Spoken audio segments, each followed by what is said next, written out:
Alors là, on va mettre à jour l'intérieur de chacune des compétences. Alors, il y a plusieurs choses à mettre à jour.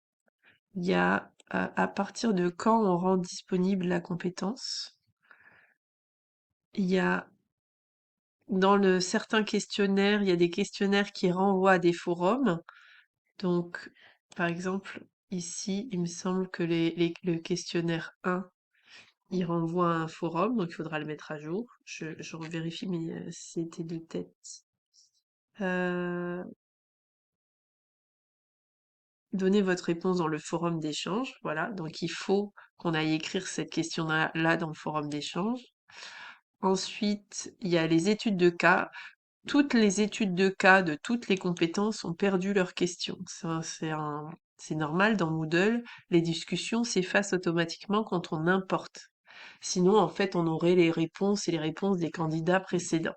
Donc, il va falloir recréer des questions pour chacune des études de cas. Donc ça, c'est le plus rébarbatif, on va dire, à faire. Donc, il y aura ça à faire. Et ensuite, donc, hop, hop, je me perds, on est ici. Donc, j'ai parlé du questionnaire avec la réponse à question, l'ouverture de la session, les questions des études de cas, les dates à mettre à jour sur les classes virtuelles. Euh, Ça, à chaque fois, faudra l'enlever parce que ça va être recréé. Donc, supprimer les liens vers les classes. Et ensuite, mettre à jour la date de disponibilité du support de la classe. Sur les tests d'évaluation, on a de la chance, il n'y a rien à toucher. Et le fameux forum d'échange autour de la compétence 1, bah là où il faut créer la question qui vient du questionnaire. Donc voilà les différents points à faire sur les compétences. Alors moi, je me suis fait un petit mémo quand je mets à jour, parce que j'oublie toujours des choses, et je le mets à jour au fur et à mesure. Donc voilà, tout ce que je viens de dire là, eh bien, je me le suis écrit ici. Alors, les CV6 bis, on peut barrer, il y en a plus, c'était quand on avait la métropole. Et je m'étais fait un petit mémo, quand est-ce qu'il faut ouvrir les modules. Donc, par exemple, le module 1, tout le module 1, c'est pas c'est les quatre, c'est pas ça, il faut que je le mette à jour. Les quatre compétences du module 1, on les ouvrait juste après la classe d'introduction. Comme ça, il y avait tout le module 1 qui était ouvert. Le module 2, on ouvrait à la date après la CV4 et le module 3, hein, on l'ouvrait après la CV6. Donc voilà un petit peu l'arborescence de ce qu'il y a à faire. Donc bah après, je vais le faire pour une compétence et puis après tu pourras le faire pour les autres.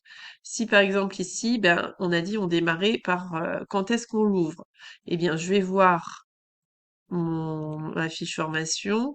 La classe d'intro, elle est le 18 septembre, donc je l'ouvre à partir du 18 septembre. Mais attention, comme on avait déjà eu des gens qui se mélangeaient les pinceaux, je vais l'ouvrir après l'heure.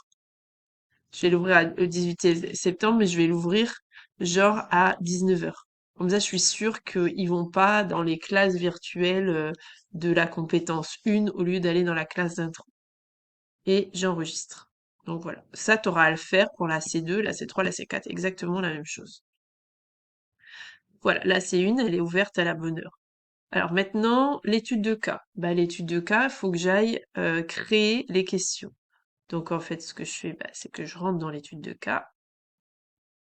Puis comme je connais pas les questions par cœur, je vais les chercher dans une autre FAD. Je prends la FAD 106 d'avant. Je vais dans l'étude de cas de la FAD 106 précédente, donc elle est mon étude de cas, elle est là, tac. Hop, je vais aller voir les questions. Donc la question 1. Alors, je commence dans Moodle pour que ça soit dans le bon ordre, parce que là on voit question 3, question 2, question 1. Si je veux que ça soit question 1, question 2, question 3, il faut que je commence par copier la question 3. Donc je viens cliquer sur la question 3, je viens sélectionner le texte de la question 3, je fais un CTRL-C, un copier, et je vais venir ici, ajouter une discussion, et je vais CTRL-V la question 3. Je mets un espace dans le message pour qu'il ait l'impression que j'ai écrit quelque chose, et je fais envoyer.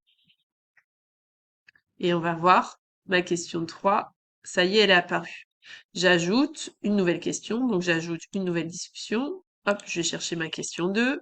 Donc ma question 2 va ici. Que pensez-vous de l'intervention? Tac, je la copie et je viens la coller ici. Hop, de nouveau, je mets un petit espace ici et je fais envoyer. Pardon. Et on voit bien que ma question 2, hop, elle monte au-dessus de ma question 3. Ça se met dans le bon ordre. Et je viens maintenant prendre la question 1. Tiens, que pensez-vous de l'intervention d'Yves, ta. Hop, je viens la copier et je viens ajouter une discussion et je viens la coller et hop, je fais envoyer. Et là, j'ai bien la question 1, la question 2 et la question 3 dans le bon ordre.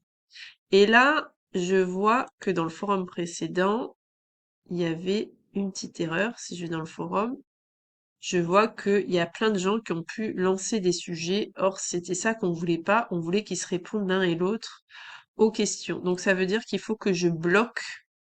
Ça doit partir, le paramètre. Il faut que je bloque le lancement des discussions dans ce forum. Donc, je vais réfléchir pour voir comment on fait, parce que je me rappelle plus, et je relance l'enregistrement après. Alors, pour éviter que les gens lancent des discussions et ne répondent pas en mode collectif, en coopératif aux questions, il faut cliquer sur plus. Il faut aller dans Permissions. Ensuite, ici, dans Filtre, il faut cliquer, il faut écrire Lancer. Et là, on voit lancer des discussions. Et là, il faut interdire aux auditeurs de pouvoir lancer des discussions. Donc, on les met à la poubelle. Hop, une petite poubelle. Je retire. Donc, ils pourront pas, eux, créer des nouvelles discussions. Ils seront obligés de répondre aux questions. Parce qu'on a un autre forum pour discuter, mais pas dans l'étude de cas. Donc, voilà. Et puis après, ben, ça y est, c'est bon. Je retourne dans mon forum. Et ça y est, j'ai bien mes 3 questions. Mon forum est mis à jour et ils ne pourront que répondre. Ils ne pourront pas lancer de nouvelles discussions.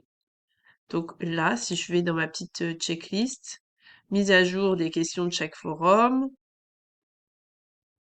Donc j'ai bien vérifié que les auditeurs ne peuvent pas lancer des discussions, c'est ce que je viens de faire.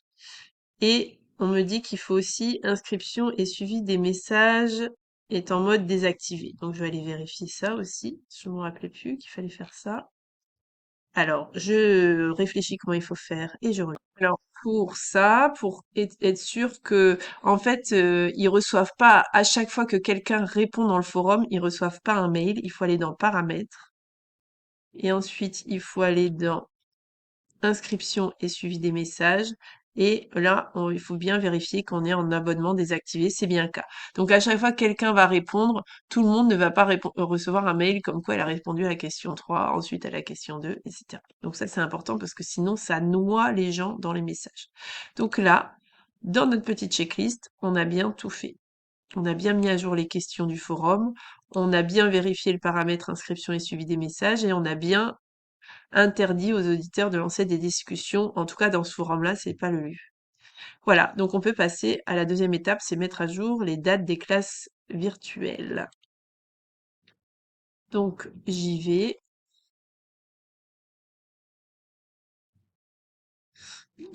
On est toujours dans la compétence 1. Donc la classe virtuelle, elle est là. Donc la classe virtuelle numéro 1, elle a lieu le 25 septembre à 17h30. Donc on va aller mettre classe virtuelle du, pardon, 25 septembre, 25 septembre 2024 à 17h30 et on va la laisser en zoom. Donc celle de Baby Button, on va la supprimer parce qu'en fait, c'est pas OK. Le revisionnage de l'enregistrement de la fois d'avant, on le supprime aussi. Oui. Et donc là, je vérifie que quand on clique, on arrive bien sur le zoom. ouvrir Zoom Meetings, et puis là, de toute façon, on peut pas rentrer, il faut attendre que toi tu sois là. Ça, on avait regardé, c'est pas possible qu'on soit dans la salle avant que toi tu y sois. Au niveau sécurité, c'est plus possible sur Zoom. Donc, bah, finalement, c'est vachement mieux avec Zoom. Il y a rien d'autre à changer que la date et l'heure, c'est toujours la même. On laisse l'idée de réunion si jamais il y a des gens qui en ont besoin.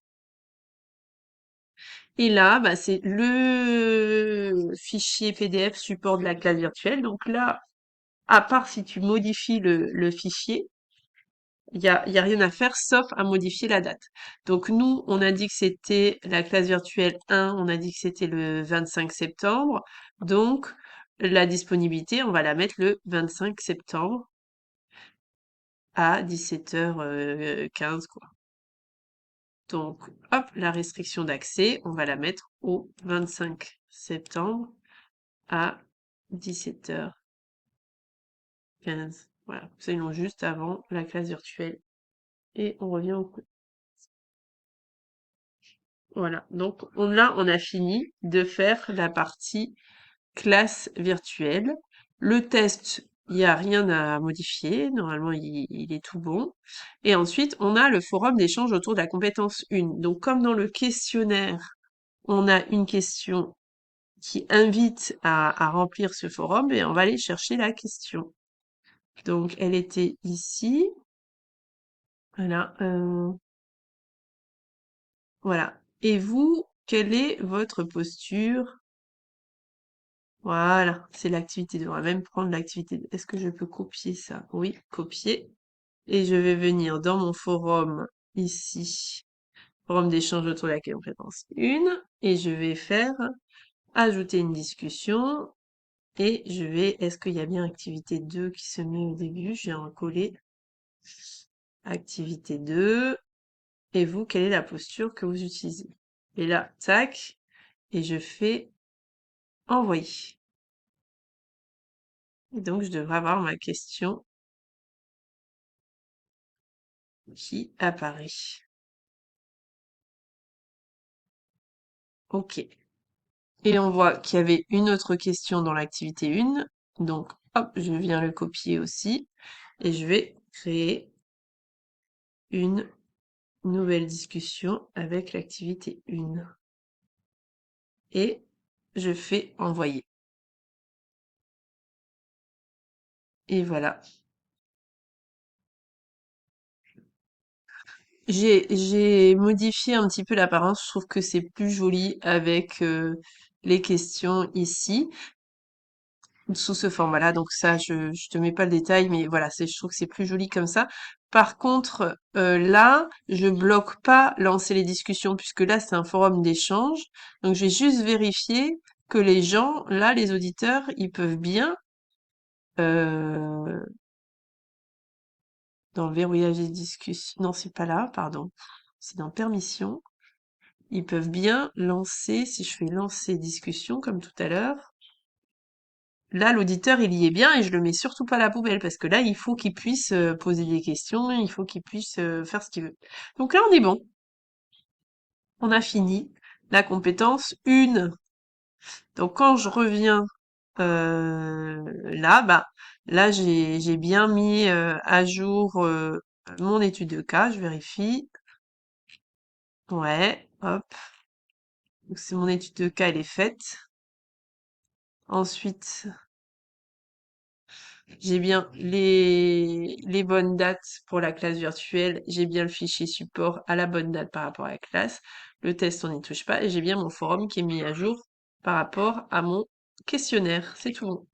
Et il faut faire ça, du coup, bah, pour chacune des compétences.